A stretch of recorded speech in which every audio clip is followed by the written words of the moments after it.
Chapter 92, Psychological Expert. Mass Hysteria. Sir Deweyville, who had met many psychiatrists recently, ruminated over the term Klein had said. Despite their curiosity, his butler, bodyguards, and servants didn't make a single sound since they had not been given permission by him.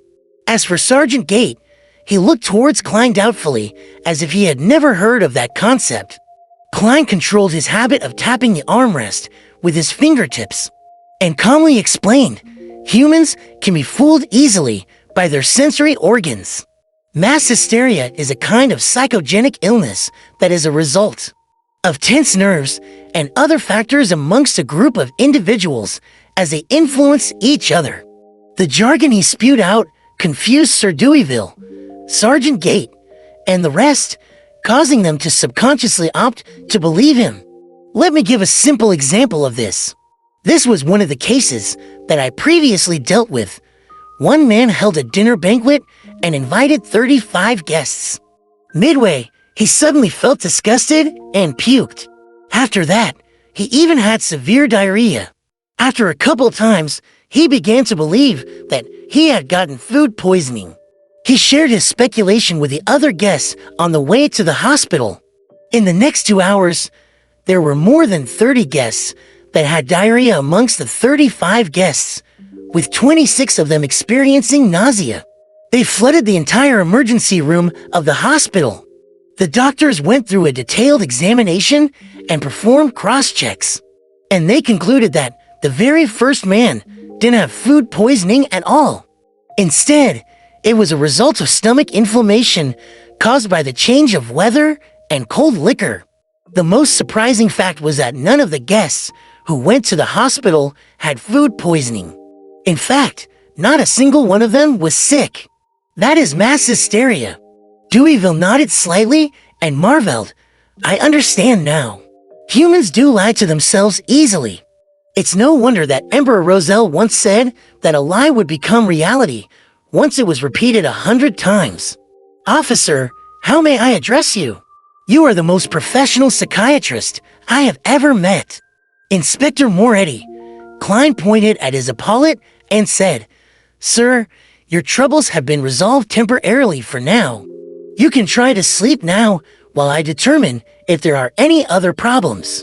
If you are able to sleep well, please allow us to bid farewell ahead of time instead of waiting for you to wake up. All right. Deweyville massaged his forehead, took his cane, and walked upstairs to his bedroom. Half an hour later, a police carriage left the fountain at the door of Deweyville's residence. When Sergeant Gate got off on the way and returned to his police station, Inspector Tall looked towards Klein. He complimented in jest, Even I believed that you were a real psychological expert. Before he finished his sentence, he saw the young man in a black and white checkered uniform, looking expressionless. His eyes were deep and serene as he forced a smirk on his face and said, I only had some experience with it in the past.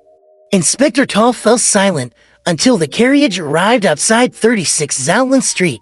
Thank you for your assistance, allowing Sir Deweyville to be finally free from his problems and be able to find sleep again.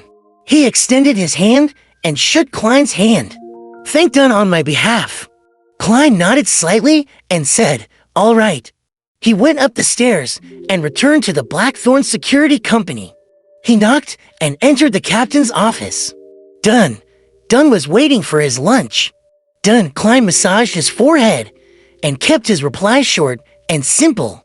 The root of the problem stemmed from the lead and porcelain factory under Sir Deweyville. From the moment they were established to this day, too many deaths have been caused by lead poisoning, and every accident left Sir Deweyville with some resentful spirituality. Generally speaking, that wouldn't bring too big of a problem. That might cause nightmares, at the most. Dunn had experienced similar cases with his plethora of experience. Klein nodded slightly and said, yes, that's usually the case. But unfortunately, Sir Deweyville encountered a female worker who died of lead poisoning on the streets. She collapsed by the side of the street and happened to catch a glimpse of the Deweyville's family emblem. She also harbored intense indignation, worry, and desires. It was only when Sir Deweyville gave her parents, brother, and sister a compensation of 300 pounds did her emotions dissipate. This is a societal problem. It isn't rare in the age of steam and machinery. Dunn took out his smoking pipe, smelled the tobacco, and sighed. Workers that make linen work in damp environments and are generally diagnosed with bronchitis and joint-related ailments. As for factories with serious powder and dust issues, even if the dust isn't poisonous, it can still accumulate into lung problems. Sigh, we don't have to talk about this. As the kingdom develops, I believe these problems will be resolved. Klein, let's find a restaurant tonight to celebrate you becoming an official member, all right? Klein thought for a moment before saying, how about tomorrow, Captain?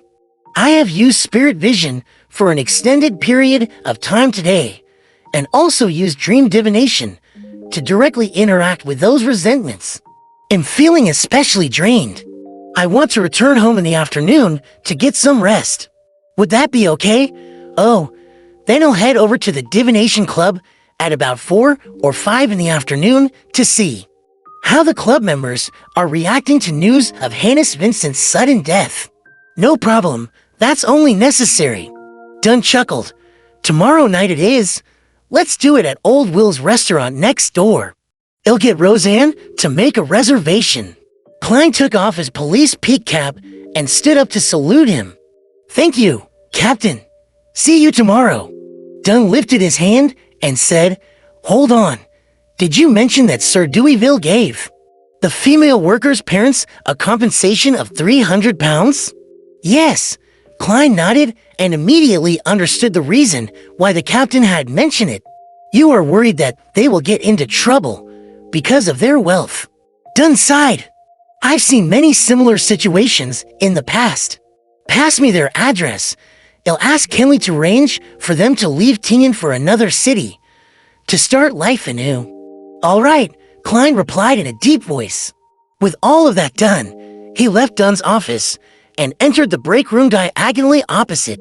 He changed into his original suit and left the police uniform in his locker. Klein took the public carriage back to Daffodil Street in silence. He took off his coat and top hat.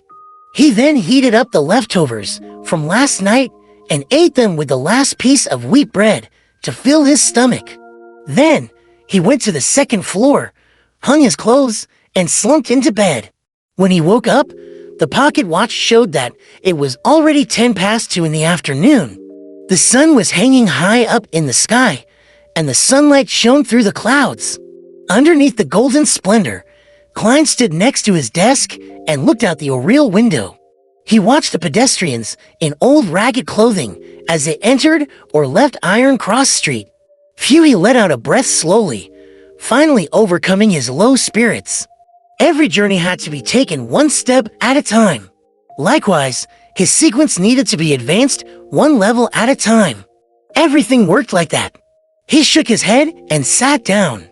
He started concluding and reorganizing his encounter over the last week, so as to reinforce the important points in his mind to prevent himself from forgetting them.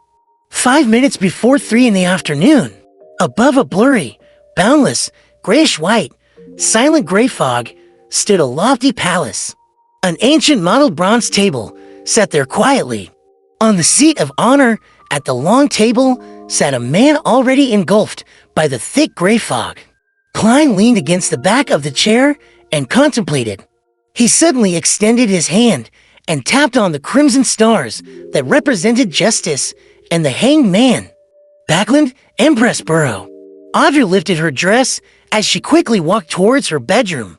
Suddenly, she felt something and looked sideways at the shadow sitting on the balcony. As expected, she saw her golden retriever, Susie, who was sitting there in silence, observing her as always. Audrey sighed and drew a crimson moon on her chest. She then got closer and looked down at her golden retriever from a commanding position. Susie, that's not right. This is peeping. A spectator has to observe in an open manner.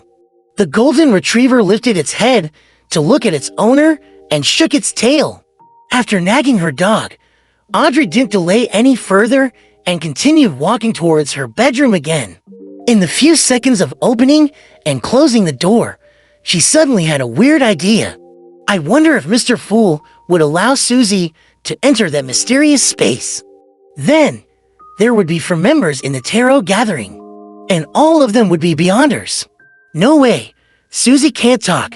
If they were to let her express her opinion and share her thoughts, what would she do? Woof woof woof. Howl howl.